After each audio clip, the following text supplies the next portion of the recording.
আজকে এই সাদা ফুল গাছে রিপোর্ট করা হবে, রিপোর্টিং। তাই আপনারা দেখুন কিভাবে করছি।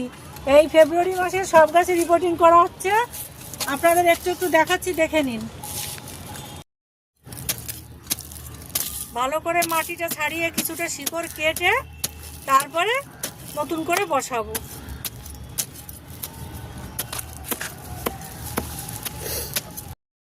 দেখুন কতটুকু রাখলাম গোড়ায়, আর সব কিন্তু ছাড়িয়ে ফেললাম।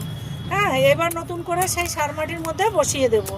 কিভাবে বসাই একটু দেখবেন বন্ধুরা। এই যে পেছনে এই যে নিচের এই ছিদ্রগুলো সব একটু বন্ধ করে দিয়ে কিছুটা মাটি দিচ্ছি, এই মশলা মিশানো মাটি আর কি, সার মেশানো কিছুটা দিয়ে তারপরে গাছটাকে বসিয়ে দেব।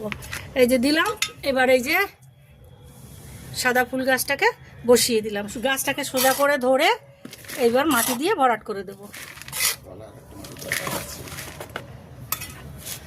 বসানো হয়ে গেছে, এবার ভরপুর জল দেব।